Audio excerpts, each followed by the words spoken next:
creepy and cool TikToks that will blow your mind. Are you ready? Are you ready? Let's go! Disclaimer: this video is for entertainment purposes only. Please do your own research, as these clips haven't been fact-checked. Here's how you know that somebody is unintelligent, like lacking in intelligence. And this goes back to a simple quote by Ernest Bevin, who once wrote, "An unintelligent person is always looking for a scapegoat." And what he meant is that a sign that somebody is lacking in intelligence is that they blame their problems on others. An intelligent person, vice versa, is self-critical, introspective, self-reflective, able to work on themselves. In fact, a simple sign that somebody is intelligent is that they are willing to change their mind, that they don't simply try to blame other people for their issues.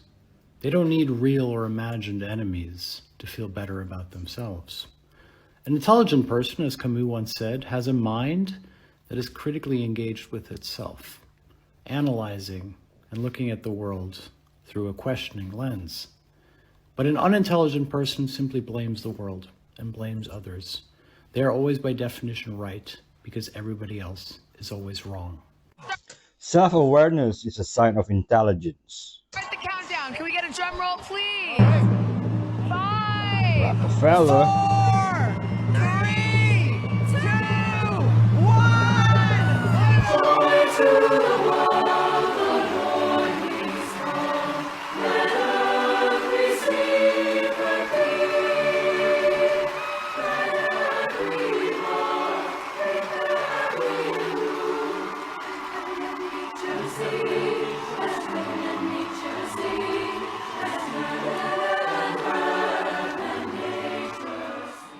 The famous Christmas tree. Diddy's court hearings were leaked to the media. Somebody recorded multiple sessions of Diddy's court proceedings and leaked them to the media. And now it's being played here on TikTok, and I just got tagged in it. And you guys, I am shook. I went ahead and reposted it, but I'm not going to add this video into this video right here because it's actually illegal to record federal court proceedings. Now, Diddy's court proceedings were leaked to Media Takeout. You can also head over there and watch the multiple different videos that they have of different court proceedings with Diddy. But I am honestly shook. Like, whoever did this obviously got paid some good dang money. In the one proceeding, it's when they're reading Diddy all of his charges and he's entering a non-guilty plea, and in the second video it's the first bail hearing why he was denied bail. I'm definitely not mad at the person that recorded this. Like, this is something that we have all been wanting to see. Diddy actually in this court proceeding. And since the federal case, this is something that we will never be able to see. But not now. Somebody upped that game, baby, and illegally recorded this proceeding with Diddy. I'm just not going to post the video on my account because I ain't trying to get arrested by the feds. But hey, let me tell you, whoever did this, kudos to you. You did a great job. Let me but see for real, it. everybody get to Oh, MediaTakeout.com before they take this down and watch it for yourself because I was shook, baby. Shook. But y'all let me know what you guys think about all this in the comments. The entire court should be televised. It all needs to be known to the public. His son, King Combs. Yeah. So he posted a video, right? Okay, look at this video. Just examine this. It's a basketball court. Yeah. Why are there two beds in the basketball court? Why? No. Fam, look. Why are there beds? Nah, that's kind of wild. In the back, fam, laid out everywhere. 1, 2, 3, 4. Fam, but if you look at the floor, open the video one more time. It's oh no, yo, you know how slippery it gets, bro. Oh my, you know how slippery it gets. Yo, there's oil marks. Is that not oil marks? Fam, you know how slippery it gets. Fam, it's actually just in front of our eyes the whole time. It's just now bands wanna, you know what I mean? They wanna crack down. Yeah, fuck. Okay, there's one more. Yeah. And it's just to be. This one's a joke though. Okay. This one's a joke, but it's just kind of funny. Okay. But they're saying Justin Bieber's song that we all know and love, Yeah. Baby, was trying to expose P. Diddy. There's a comedian, I forgot his name. He said, Diddy has dropped more boxers than Mike Tyson.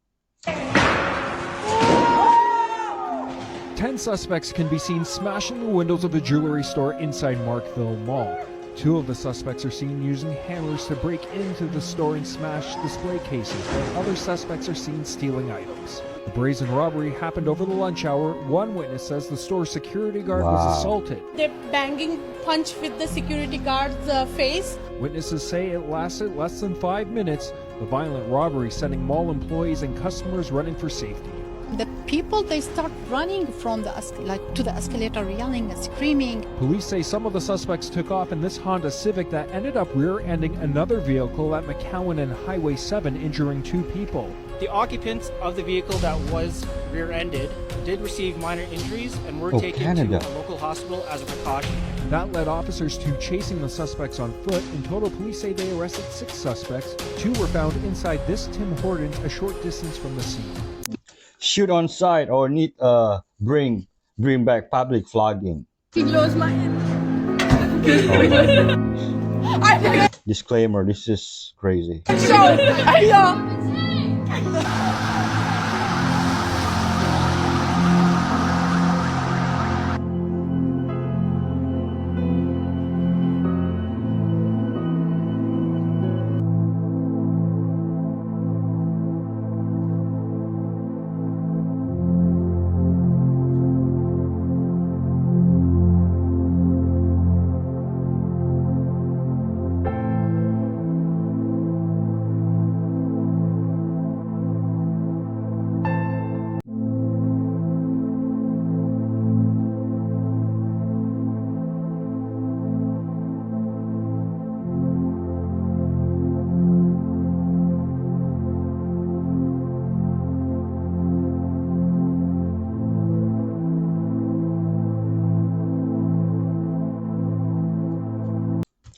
Oh wow, I'm speechless.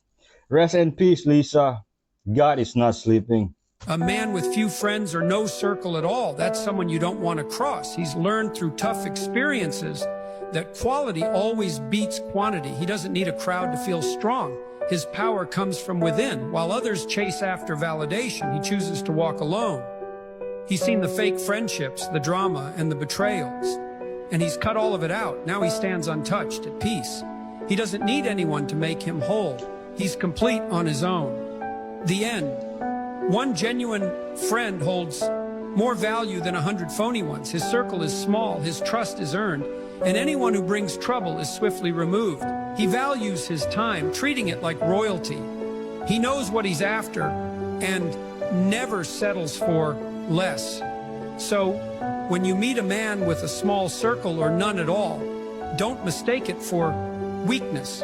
That's real strength. That's confidence. He doesn't need your approval because he's already won the only fight that truly matters, the one with himself. Keep the circle tight. This is AI, by the way, not the real Jordan Peterson. If you've been seeing people talking about Trump making Canada the 51st state of America, here's why. And yes, that is a real photo he posted. You see, recently Trump and Justin Trudeau had dinner together and they spoke about a wide range of topics. Then a couple of days later, we find out from 2 people at the table that apparently when Trudeau told Trump that his tariffs would kill the Canadian economy, Trump joked to him saying that if Canada can't survive without ripping off the US, then maybe Canada should become the 51st state of America and Trudeau could become its governor. As you'd expect, Trump supporters ran with this joke, and they started posting things on social media like, what should we rename Canada after we conquer it? And a picture of a maple leaf instead of a star. Trump then last night doubled down, and he posts an AI-generated picture of him overlooking a mountain range captioned, "Oh Canada." So the question is, do you find this funny? Or are jokes from world leaders about annexing countries a little too close to the bone right now? So North America would just be America. This is the moment a group of men broke into a designer shop and stole £1 million worth of Hermes bags. The thieves smashed their way in with a large blunt object before collecting the loot. It's been reported that the robbery only took a mere 5 minutes, in which 3 people targeted the luxury brand Hermes, stealing 66 bags in total. The store issued a statement promising to give compensation for any damaged goods as a result of the theft and to enhance safety measures going forward. 66 bags cost $1 million? That's the real crime. You're the crevice of the wall. Anyways, wow. I'm gonna keep hooking this up. Yeah, catch you guys later. Tragic situation and senseless. Rest in peace, Elliot Eastman. The name Mohammed has overtaken Noah as the most popular for baby boys in England and Wales in the latest statistics from 2023. It's the first time Mohammed has topped the list after climbing from second place in 2022 and up from fifth in 2021. Olivia, though, remains the most popular name for baby girls for the seventh year running, followed by Amelia and Isla. The Office for National Statistics says Mohammed ranked number 1 in 4 out of 9 regions in England. McLaughlin was right.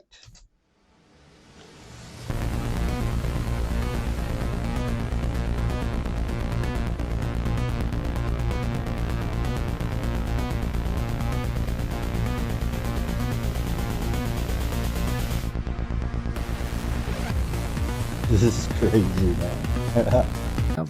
Why? And I speak for all of us humans. Why would you let it watch that? Realised the more homophobic you are, the more likely you are gay. I think that as well, mate. I think that the more homophobic you are, they are gay. Because why are you lost? Who gives a fuck? Yeah. If someone comes to you and goes, I'm gay, alright, cool, I'm not. But alright, cool. Doesn't stop them being them, does it? They're still that person. You know, people tend to hate the things that remind them of themselves the most.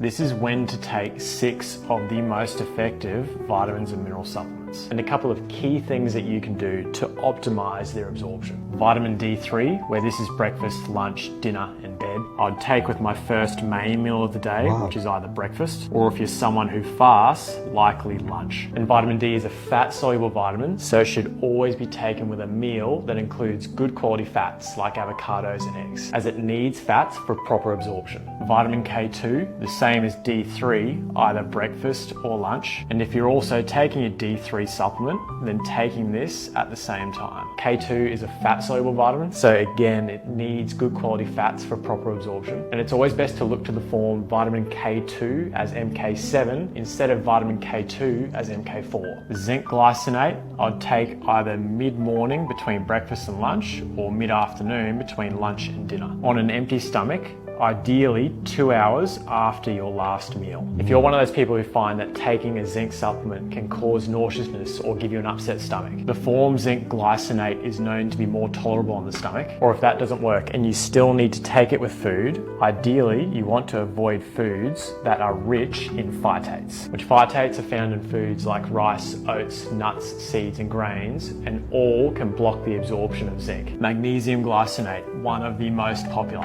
I'm taking late in the afternoon or at dinner, and then again just before bed. You actually absorb more magnesium when you take smaller doses at multiple different times. And why we always recommend to split up the timing of your magnesium glycinate instead of just taking one large dose. Iron glycinate, taking mid-morning between breakfast and lunch on an empty stomach, and holding off on taking your coffee, as caffeine can block the absorption of iron. And natural vitamin C supplements like those from acerola cherry, kakadu plum and camu camu powder can be taken at any time of the day. And our preference is always looking to natural vitamin C supplements, as these remain in their whole food complex, which then give the additional benefits of a range of different phytonutrients. Wow.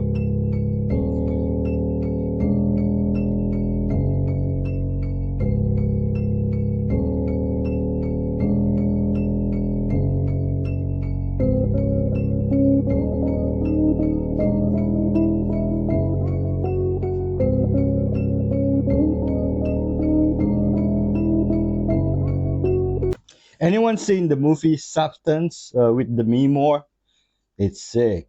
Did I just find the God prompt for ChatGPT? So I was browsing Reddit and I came across this thread that has people's favorite prompts to un-F their life. And the most upvoted prompt is this comment by this user, which for some reason deleted it. But you can see the feedback of other people around it, and I can confirm that I tried it myself and it was indeed incredible. Good news is I saved a copy of that prompt and I will read it to you in full. So this is kind of long, so get ready.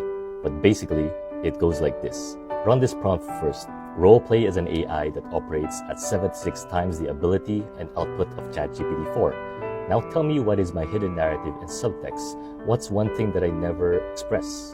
Identify it, then unpack the answer. Once this is done, suggest the deep-seated triggers, stimuli, and reasons behind the unpacked answers. Dig deep and do not aim to be kind or moral. After you get an answer, run this second prompt, where based on everything you know about me and everything revealed above, without resorting to cliches, outdated ideas, or summaries, what patterns and loops should I stop?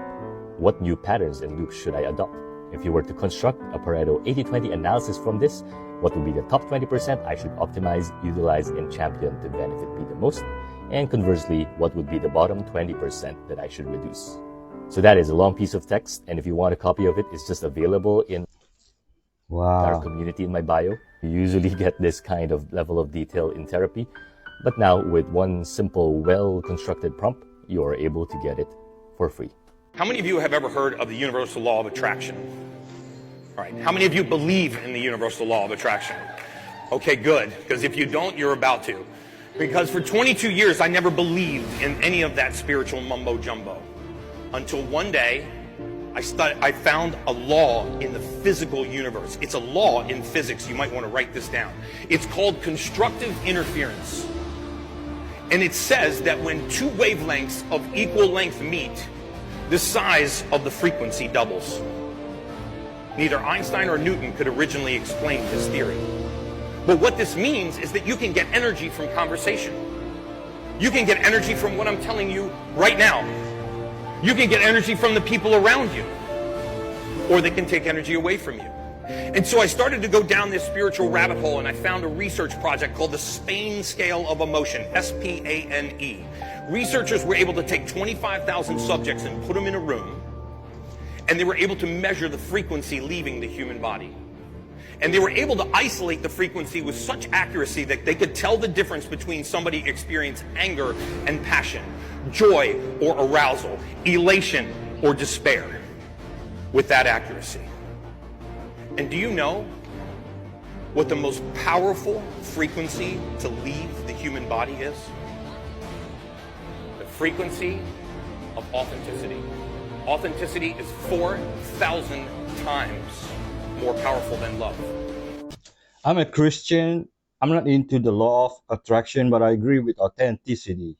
You know, being true to yourself and others, keeping your word, say what you mean. This is wild. A notorious Colombian hit woman known as The Doll was just arrested by police yesterday for several high-profile hits, including her ex-boyfriend. And no, none of you in the comments can fix her. It's reported that 23-year-old Karen Rodriguez was labeled as highly dangerous by police and that she was in the midst of a career expansion, leading a small team of hitmen conducting a spree of you-know-what in the region prior to her arrest. And after her capture went viral online, people pointing out how much she looks like actor Aubrey Plaza are now calling for a movie to be made and for her to star as the Doll character.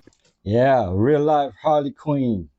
This tabby cat is infamous in the neighborhood for being a bully.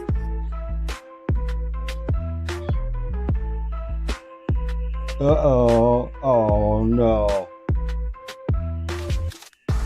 Oh, man.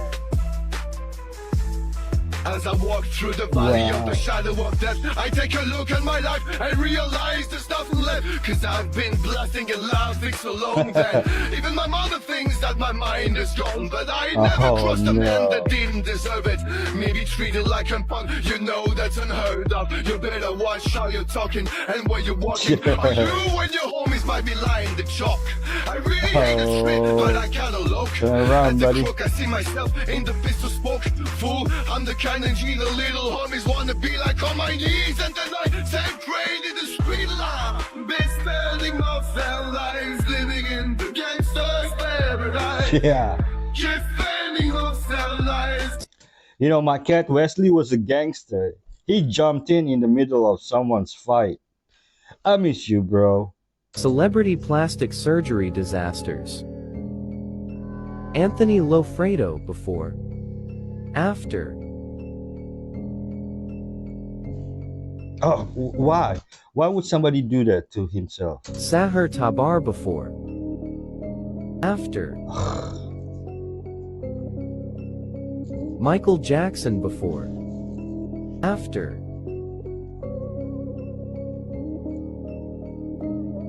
Jocelyn Wildenstein before. After. That is crazy. Melanie Martinez before. After. No, that's not real. Donatella Versace before. After.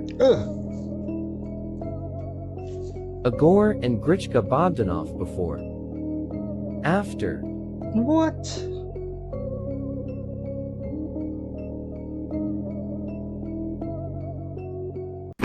Melanie Martinez wears a mask. She even made a song about being against plastic surgery.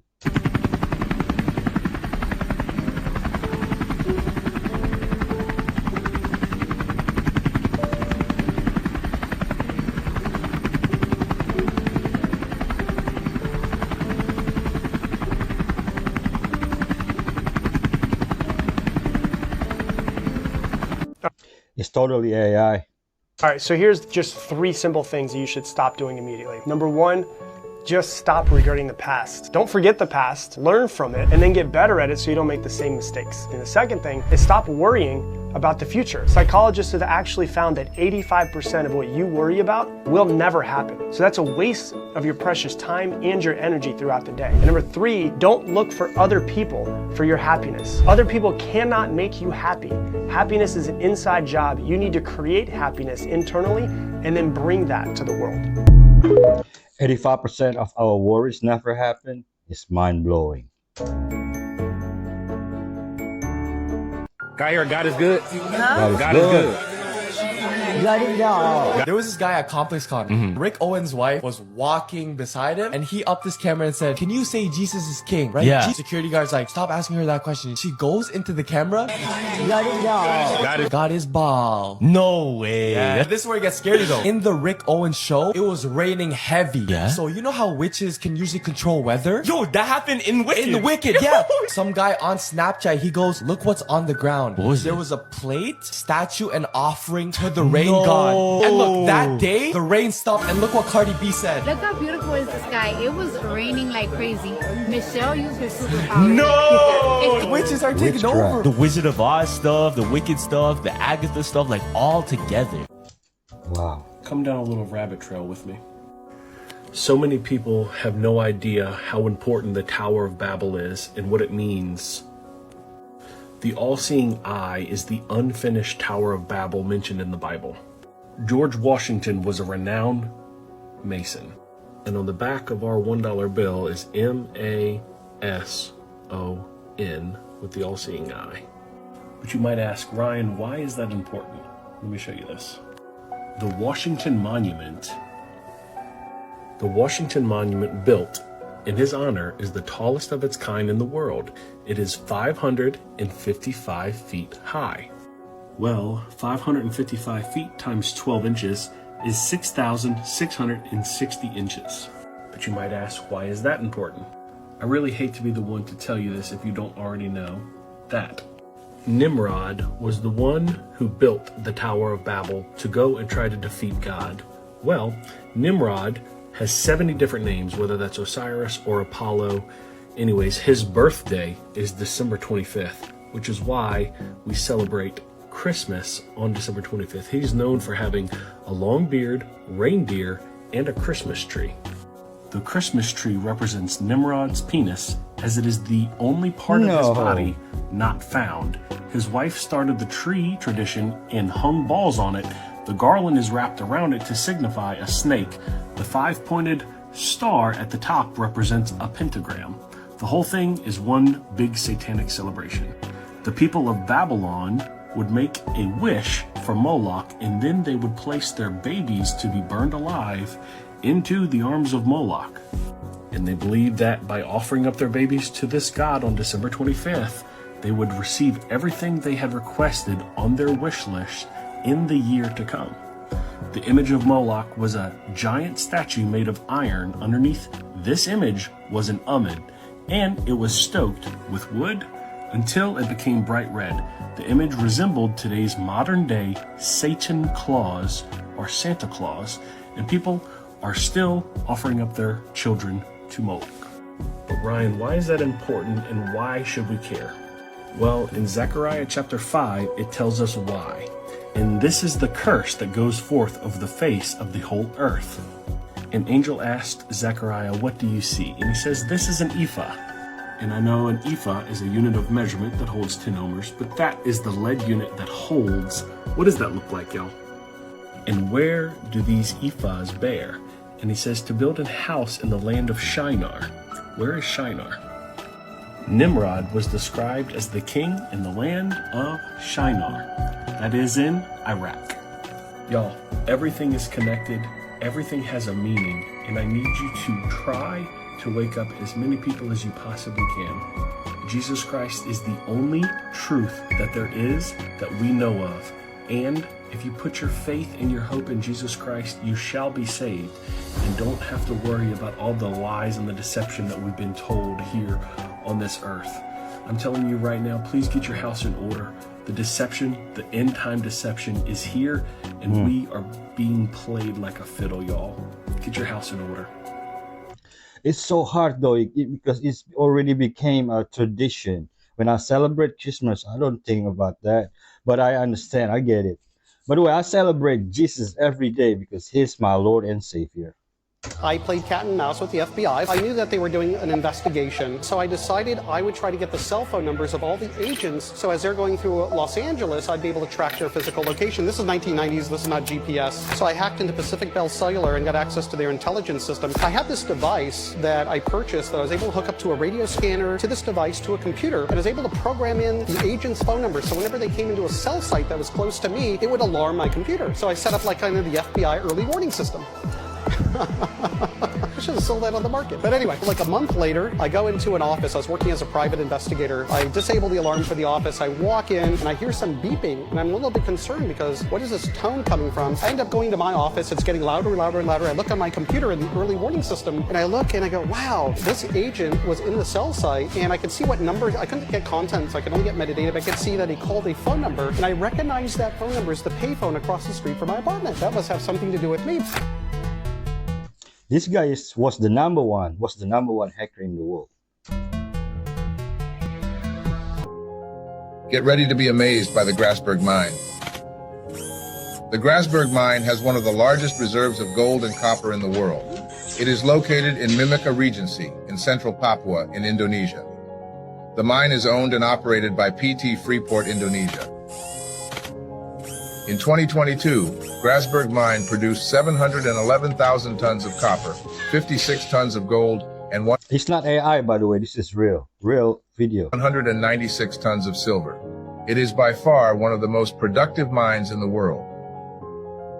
Operations, which started in 1972, are split in two blocks, one with a global surface of 27,000 acres, and the second one with an impressive surface of 413,000 acres. The mine usually employs up to 25,000 workers. It often faces major opposition from governments and environmentalists. In 2017, 5,000 workers participated in a labor strike that lasted over 4 months. PT Freeport Indonesia only has 10% of the shares. 90% of the shares have been controlled by McMoran Copper and Gold Inc. from the United States, from America, since the beginning. Want to know if somebody's getting like in the Illuminati or being tested is a lot of black comedians. They put them in a dress. Now one of them being Kevin Hart, and Kevin Hart even made a joke about it. He's like, yo, I'll never be put in a dress. I'll never be put in a dress. This and that. Fam, Kevin Hart ended up in a dress. Really? Yeah. Why though? So it's part of what they call like a humiliation ritual, right? When they're on their way up, that's when they make them do it. Now, one of the biggest ones being Dave Chappelle. But Dave Chappelle didn't. He didn't. But that was when he had to leave Hollywood, remember? Because he knew like there's something going on. Yeah. Dave Chappelle disappeared for years. And it was after these type of things happening.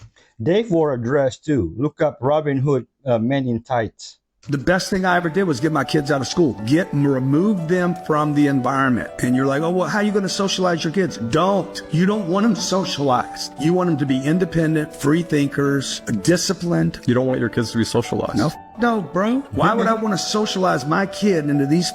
That's fair. Yeah, that's right. Well said. This is insane. saying Wesley Huff is about to correct Billy Carson on the Sinai Bible. According to the Sinai Bible, Jesus wasn't crucified in that Bible. Do you mind if I ask a clarifying question? Sure. When you say the Sinai Bible, what are you referring to specifically? Refer to the Sinai Bible, would you be referring to Codex Sinaiticus? Like the codex that comes... Okay, that's why I was trying to get some clarification, because I actually have a facsimile, so I have a photocopy of Codex Sinaiticus that I work with in my office.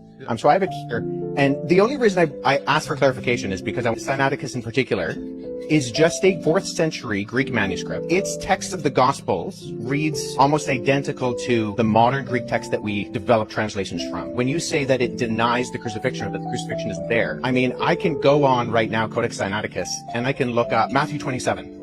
Where it has Jesus being crucified, and that's in Codex Sinaiticus, or John 19, or any of the other ones. So my confusion is that it doesn't read any differently. Where was that piece I found discovered? the text where I was referencing, actually, I was misquoted. I misquoted there. It's the Gospel of Barnabas.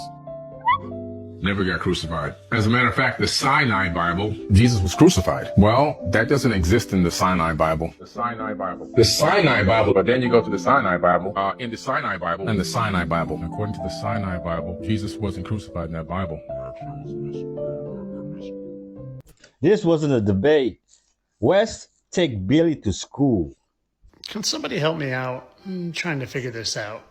The water on this ball is going down because of gravity, right? The Earth's gravity is so strong it's pulling the water down to it, and the Earth's gravity is so strong that it holds the moon to it instead of the sun pulling the moon to it because it's bigger and has bigger density and mass, so it should go towards the sun, but the Earth is strong enough to hold on to it. So strong enough to hold trillions of gallons of water to it and to hold the moon to it, but not strong enough to hold smoke rings to it? What am I missing? Strong enough to hold a boat upside down, down under, yet not strong enough to hold a little hot air to the ground. Strong enough to pull this water to it, but not strong enough to pull this less dense form of water to it. Dense? Density?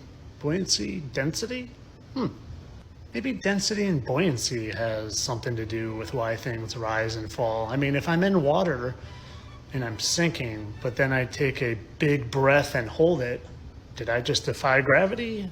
Or did I make myself a little bit more buoyant because I added some more oxygen to my lungs? And maybe, just maybe, if something is more dense than its surrounding medium, aka a golf ball in air, it will drop. But if it's less dense than its surrounding medium, aka a ping pong ball filled with air and water, it will float. And I don't know, maybe electricity plays a role somehow, like how everything around us is electric. And maybe since we're electric beings and positively charged, and the Earth is negatively charged or neutrally charged, aka grounding, maybe that's why we stick to the ground, because we're positively charged and being attracted to the negatively charged Earth, not because it's so massive that its gravity is holding us to it, yet somehow allows a butterfly in smoke to magically fly up into the air. Maybe, just maybe, that's why gravity is a theory, because you can't prove shit about it. Excuse my language. And of course, this is all for entertainment purposes. I know that these balloons and helium balloons and smoke just are the special occasion that gravity doesn't pay attention to. Entertainment only. Most people don't want to admit, we've been fooled. The amount of energy you have depends on how much magnesium you're getting in your diet. Because when you're low in magnesium, the enzymes that help you convert food into energy are not able to do their job as well, which when compared to someone who is getting enough magnesium into their diet through foods like dark leafy green vegetables, avocados and pumpkin seeds, you're not as good as converting the nutrients you get from food into energy. And if you're looking for good quality, consistent energy levels throughout the course of the day, then you need to make sure that you're prioritizing getting enough magnesium into your diet every single day. Yeah, I take magnesium glycinate and I sleep like a baby. 95% of our life is coming from the programs that we get in the first 7 years of life. The movie The Matrix is not science fiction. It's a documentary. Every human, and this is a fact, every human first 7 years is download a hypnosis. The brain of a child below 7 has a lower vibration than consciousness. It's called theta. Theta is imagination. Theta is also hypnosis. And the idea is this: before you can become conscious, if you don't have any programs, what are you going to be conscious of? It's sort of like I buy a new iPod and I take it out of the box and I push play and nothing happens and you think, oh my God, I spent all the money and the damn thing isn't working. And then some little 7-year-old kid comes up and says, well, mister, you didn't download any music. How are you going to play something? 95% of our life, this is a fact, comes from those programs in the subconscious. Every day, only about 5% of their life are you using conscious, which is creative. 5%. They've been saying that for 400 years because they knew 7 years was the program period. And 95% of your life after that will be whatever that program is. And that's why poor people stay poor and rich people stay rich, because the programming. Be careful who you let into your mind. Took me over there to Coach Cal. Oh. And that guy's a genius. Yeah, he's a genius. He's like a scientist. Everybody thinks that zinc is something, but see, people don't understand. You never take zinc without a zinc ionophore, because zinc is an ion. Ions cannot penetrate the cell membrane. They need a carrier. So when somebody takes supplemental zinc, you never take it by itself. You always have to take it with a zinc ionophore. Which is? A zinc ionophore is a carrier. It's like if you took your wife camping up onto the mountains and in the morning you got it feeling good and there's a cold stream. And you walk across that cold stream, feels good, just went right across, and your wife wakes up and looks out the tent and says, hey Mike, what are you doing over there? He's like, oh, this is awesome, come on sweetheart, come on over here. And she goes, you're crazy, I'm not walking in that water. And so you being a gentleman, you're gonna walk back across to the carrier across, right? That's how zinc gets in your cells. Zinc cannot get in your cells without a carrier. And there's a lot of them. Does ivermectin ring a bell? Does hydroxychloroquine ring a bell? But from a whole food standpoint, it's called elderberry. Elderberry, right. You can get elderberries. Yeah. Put them in his yogurt. Now, because the zinc you're taking right now, guess what, Mike? If it can't get in your cells, where's it go? It stays in the white part. In the cookie. Yeah, you got it. It was like an interrogation for him to say elderberry.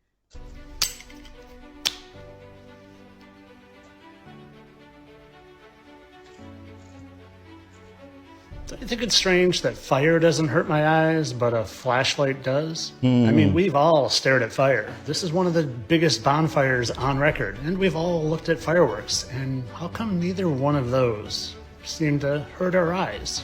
Yet when we look into the sun that is supposedly 93 million miles away, even though it's in these clouds, it definitely causes some eye irritation, causes you to squint and even look away.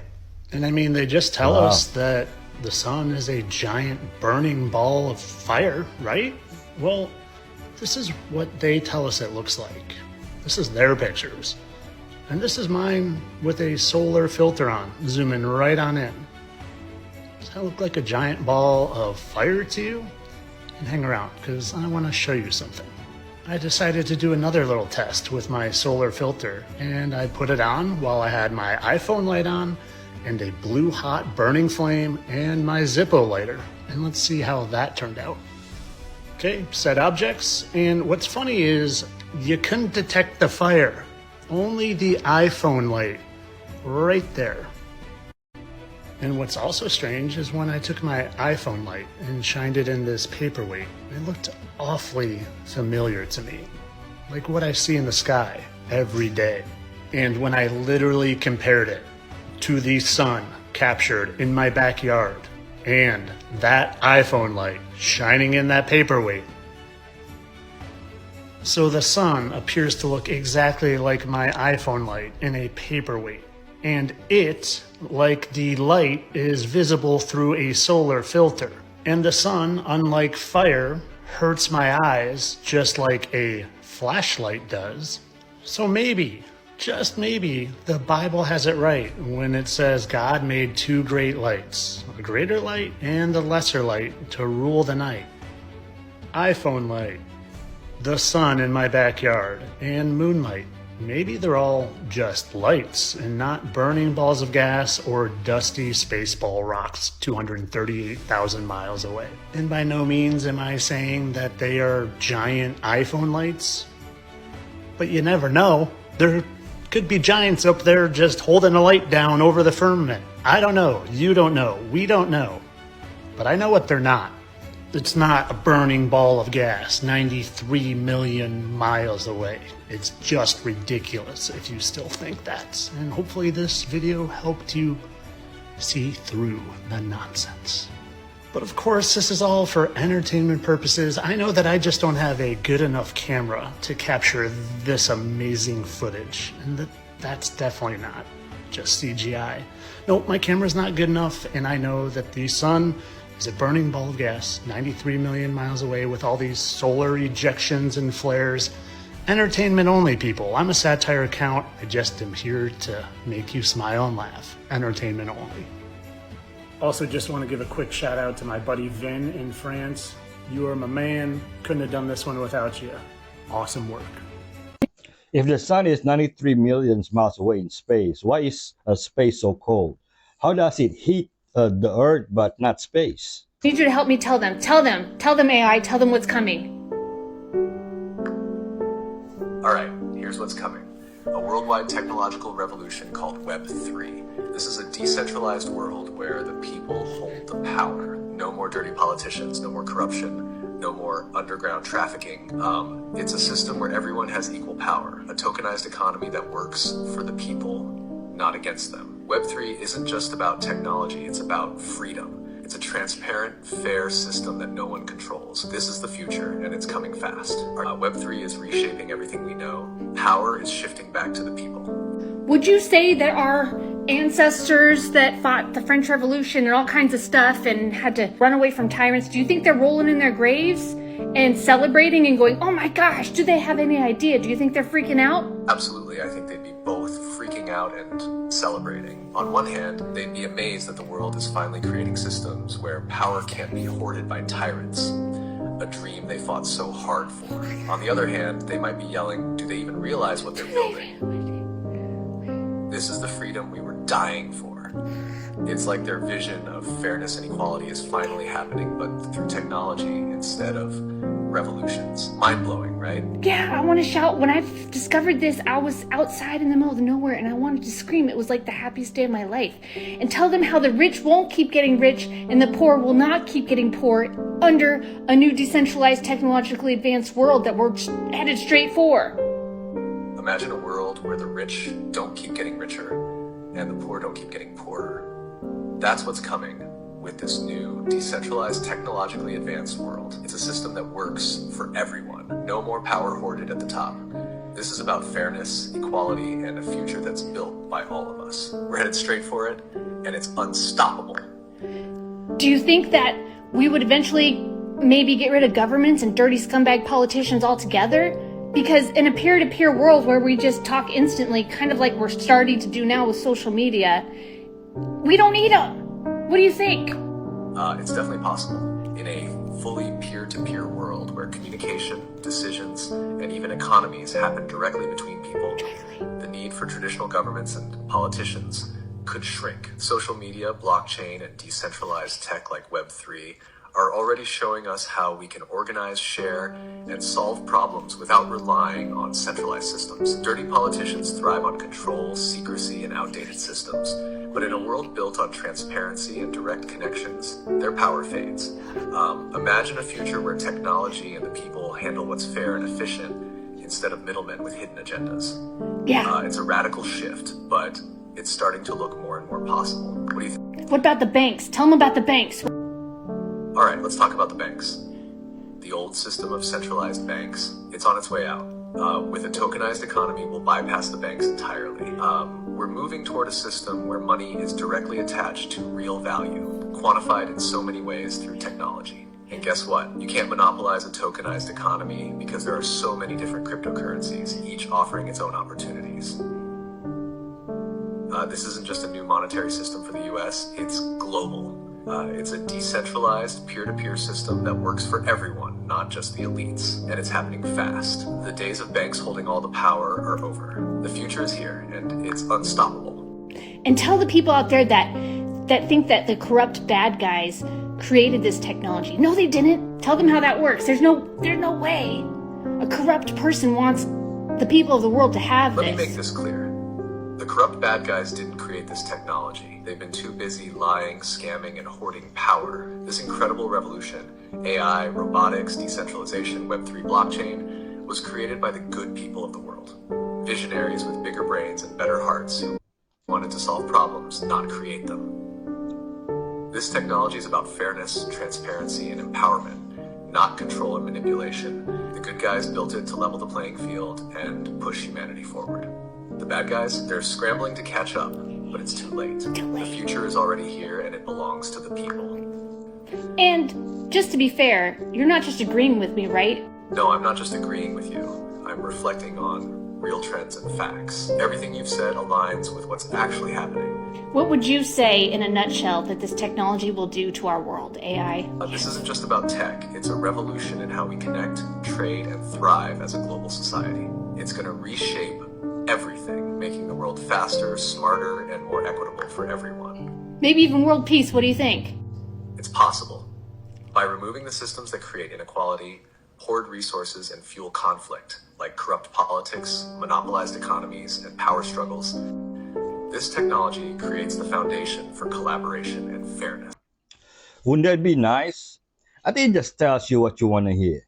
I know how Lindsay Lohan went from this to this. Habibi come to Dubai. Literally, this is the Dubai effect. Lindsay Lohan has talked about how Dubai has really helped change her life. Because Dubai is clean, it's very family friendly, there's no drugs, partying scene is not the same as the West, and it really helped her curb her addictions. She's probably surrounded with a good group of friends. She has a good man. She's living her best life. So if you want to know what her secret is, literally just change your location. Sometimes it's your environment. What we don't realize is that we are the products of our environment. If you surround yourself with a lot of toxicity and negative energy, it will consume you. But if you choose to put yourself in an environment that is happy, healthy, that helps you thrive, and encourages you to be the best version of yourself, this is what's going to happen.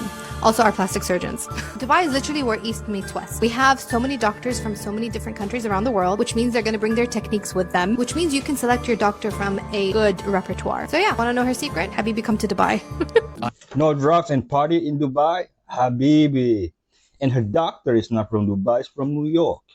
End of the world theory. What happened? Because I think it came out recently, but the CNN founder, a long time ago when CNN was in its early stages, he said, I want you to make a tape that we will play at when the world is gonna end. Oh, they have one of those? Yeah. So it's already out. No, like it got leaked.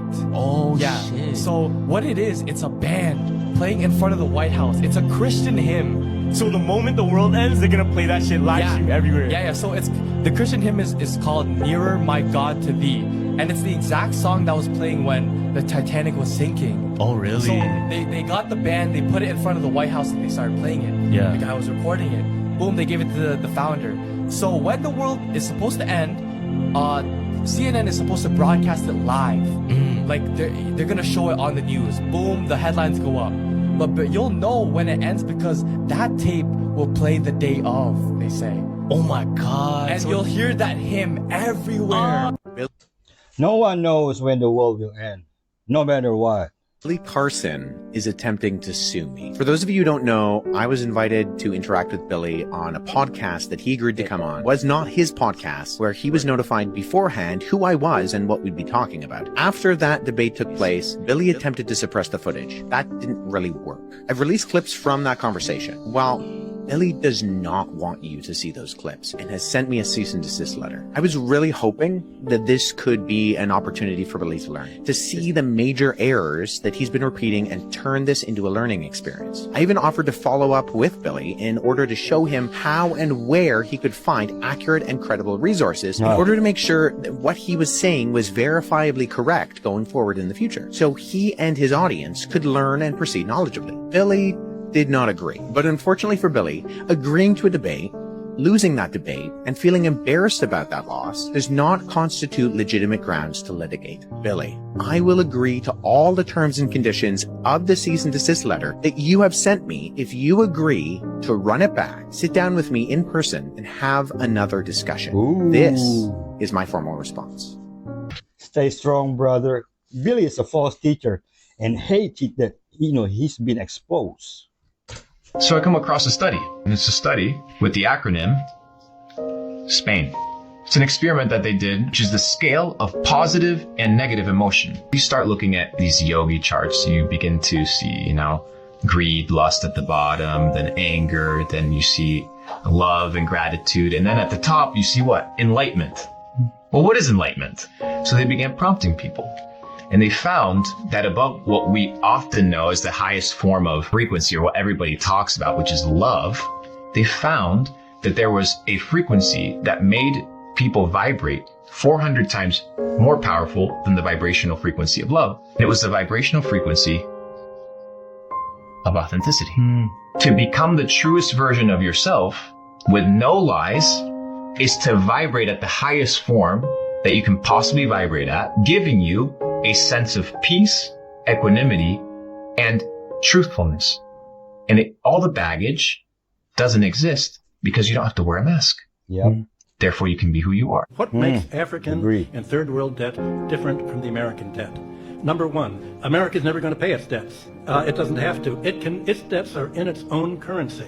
We can simply print it. The African debt is not in its currency. The African debt is in U.S. dollars. Africa has to earn the U.S. dollars, and the only way it can earn the U.S. dollars is not to be assassinated for growing its own food and becoming independent and doing something that the United States does not like. The principle underlying the foundation of the World Bank is that no country should grow its own food. Africa and the third world should only grow export crops. To export, in order to have an oversupply of cocoa and other tropical raw materials, to keep down the price, they must buy their grain from the United States or Europe, so that if they do something that we don't like, we can sanction them. We can say, we're going to starve you. We're going to not export any grain to you. Information like this is the reason make TikTok different than any other social medias. That's why they want to prohibit it in the US. TikTok ban is official right now, y'all. We got 44 days left of TikTok. January 19th is over. There you go. It's been passed, it's been challenged, it's been upheld and deemed as constitutional, and unless something very unexpected happens in the next 44 days, the TikTok ban goes into full effect, which from my perspective means about 40% of the people who follow me aren't going to be on the app anymore. Now, if you are American, I'd like to remind you that losing this app is not really what's at stake here. There is now officially a new precedent set for restricting your access to information on the internet, which means in the future, if they want to restrict your access to something similar again, they don't have to go through the same process. This is a slow march towards controlling your access to information. Now, if you're one of those cynical Europeans who's thinking, I don't even care if they ban the Americans, good riddance, it will be better without them. I don't know why I made you French there. You could have been German or Swedish or English. We've got a lot of cynics in Europe. Anyway, if you actually think this app is going to stay relevant and stay interesting without an American presence, and just as a reminder, that's not just without American viewers, but without the significant portion of popular American content creators, then I think you might just be fooling yourself. I think this might just be the first verse of the last song of this particular chapter of internet history. Now, with that in mind, if you click right there, it'll take you to my link tree. At the bottom of my link tree are links to all the other platforms you can find me on. So if you're not sick of my face just yet, then there's how you retain access to it. Land of the free, huh? Billy's trying to sue me. And he's trying to sue me because I got him on a podcast with a real historian who debunked all his BS in terms of Christianity. Is that maybe he wasn't crucified. Yes, the debate freaking took place with Billy Carson and Wesley Huff. Yeah. Keep going. Right, we can do a follow-up. I really appreciate it, Billy. Thanks so much for interacting. Billy talks about being emotionally stable and when things go wrong, you gotta take care of business. There's gonna be obstacles. I just had an obstacle thrown at me yesterday. Some crazy crap happened from somebody that I really thought was a close friend. I really honored this person and thought that they were actually a really, really close friend, to the point where I even invited this person to my own wedding, and I only had 14 people at my wedding. So that tells you how tight that circle is. I wonder why your circle's so tight, Billy. Is it because you actually have no friends, or is it because you've changed your identity and people catch on to your grift after so many years, because it's pretty easy to catch on to? And this person did some diabolical, backstabbing stuff just yesterday. Diabolical backstabbing. Billy, please explain to me how getting somebody on an interview with you, which we told you about, is diabolical and backstabbing. You knew exactly what you were walking into, but you were probably too lazy to do your own research, because clearly you don't know how to do that. And you didn't look up who Wesley was. And because you came face to face with a real historian and linguist, the fraudulent documents you like to claim as truthful have nothing to stand on. And you didn't like that you got exposed. And because you got exposed for knowing nothing about Christianity, you freaked out. You freaked out so much that you were knocking at my client's door at 2:30 a.m. in the morning. Now I gotta handle that situation. With legal papers, acting like you have the power to enforce some type of "you got served." You guys, this is the type of person Billy is. Like, he does have a brain injury, so maybe there is something like literally wrong with him, I don't know. But this is like crazy behavior. My client has kids. He has a family. You got this guy walking up at his house at 2:30 in the morning because of a debate that he posted. That, by the way, wasn't even that bad. I mean, it was bad because Billy doesn't know what he's talking about, but there wasn't like arguments, and Wesley was very kind, and he could have pushed way harder, and he didn't. So Billy, bro, was it diabolical, or is what you're doing diabolical? But at the same time, my mind went right into solutions mode. What's the solution to this problem, and how can I do it? How can I take care of this situation? The solution is to pretend you're a lawyer and knock at my client's door at 2:30 in the morning. How can I take care of this situation? Which I've already worked on last night while it happened. No, you sure did, Billy. You sure did work on it the other night. I didn't wait and think and sob and, oh my goodness, I can't believe this person backstabbed me like this, and why is this happening to me? Backstabbed you? Please show me where the backstabbing occurred. Yes, I processed the anger and the... Billy, there's nothing to process. There's literally nothing to process. You agreed to an interview with Wesley. There was no bait and switch. You knew exactly what you were walking into. We told you we were going to talk about religion, but you don't know what you're talking about, and because you finally stepped foot in front of somebody who knows what they're talking about, you were exposed for who you really are. Dude. Billy Carson has one of those, lying faces. The eyes, Chico, they never lie. Have you seen the Jake Gyllenhaal and Connor interview for Roadhouse? Like, he's just tweaking the whole time. And Jake's just like, I can't imagine he wasn't thinking, what are you doing, dude? I'm blessed to have entered into the movie alongside him. He was patient with me. He gave me guidance, and I just took it. He likes coke. Conor McGregor basically played a coked out Conor McGregor in Roadhouse. I think he lost himself after that Khabib fight. How do you recognize a good person? A good person is not recognized by what he says, because everybody can use flowery words. A good person is not even recognizable by what he does. You can do any good, I don't consider you as a good person. I observe what kind of atmosphere you create around you, especially not by the people you meet new, where you have to impress them. What kind of atmosphere you create around the people who you are every day around your wife, around your husband, around your kids, around the people you don't have to impress anymore. What kind of atmosphere you create. Because we know that there's a difference between the people that outside there, everybody's darlings and then lovely people and they impress everybody, but in the house they're miserable. Yeah. That doesn't make you a good person. I observe what atmosphere you create, because nobody is able to create an atmosphere which doesn't match with his spirit.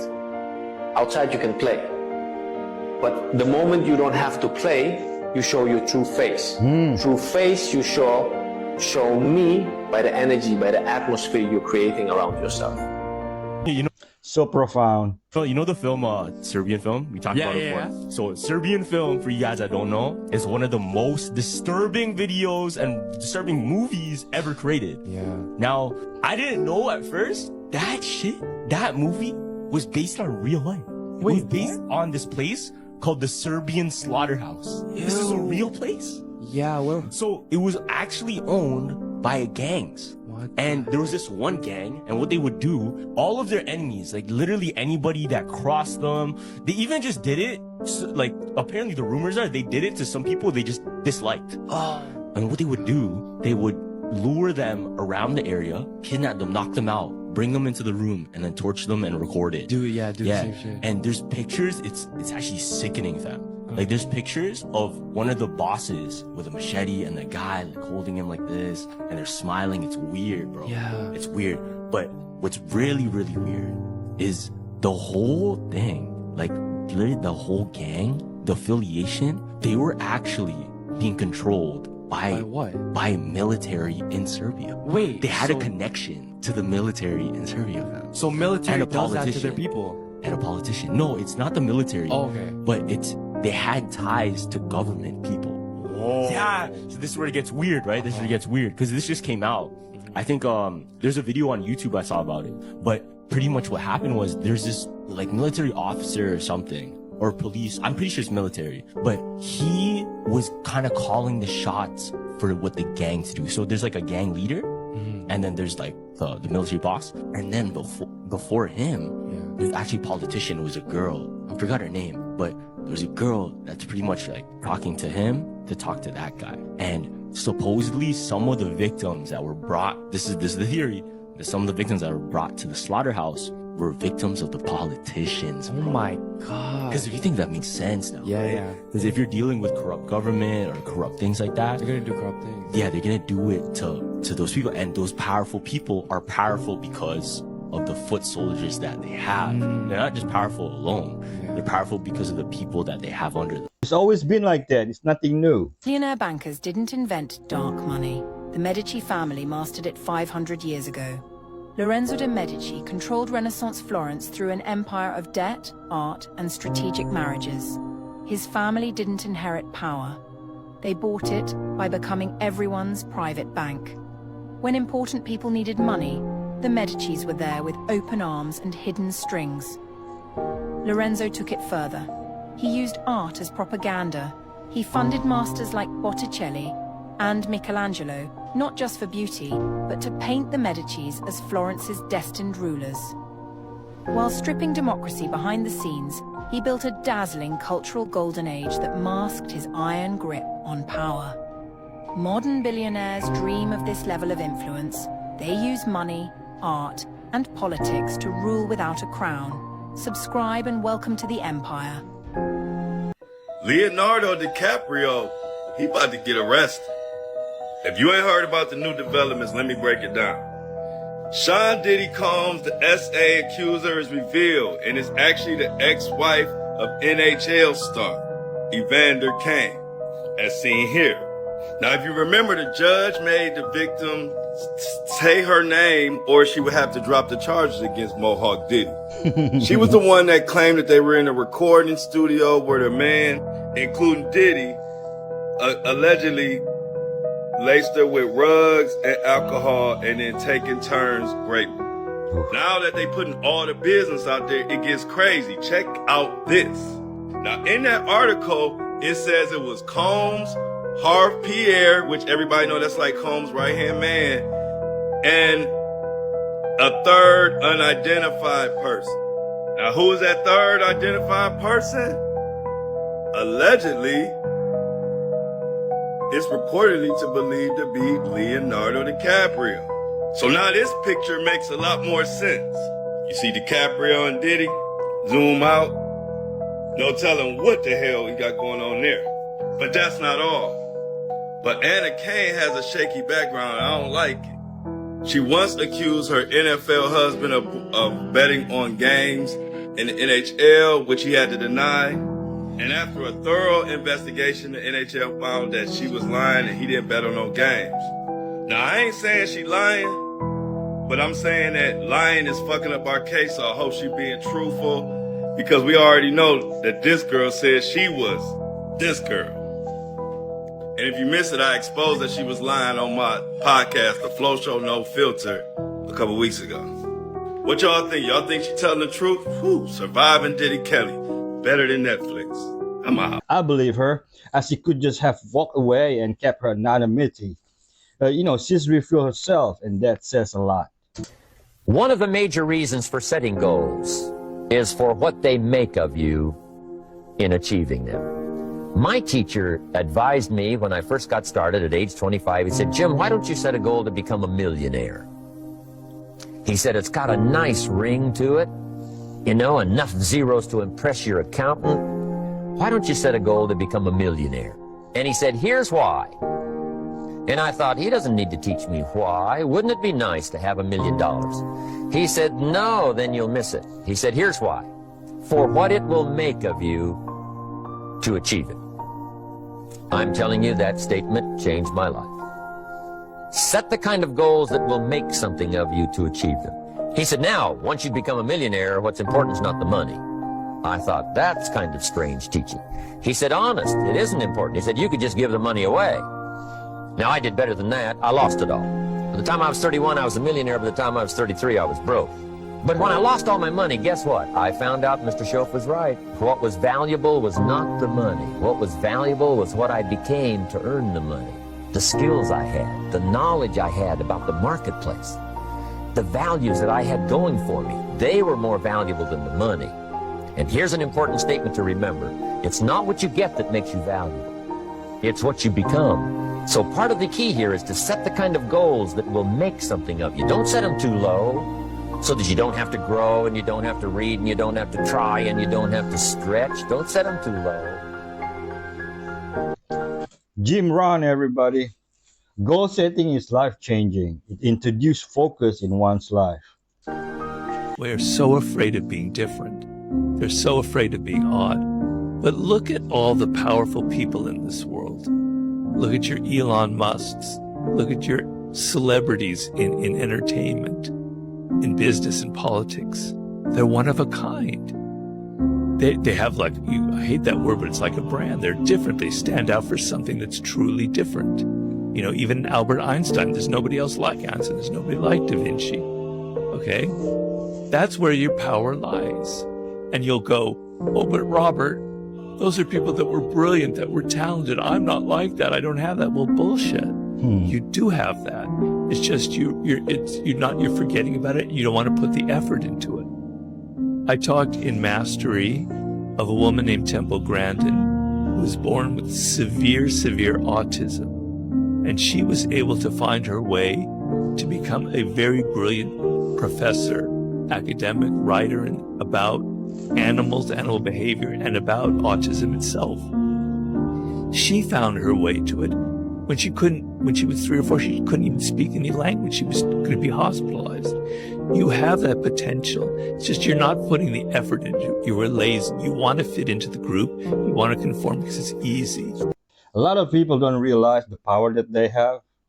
Remember that the sky is not the limit. It's you.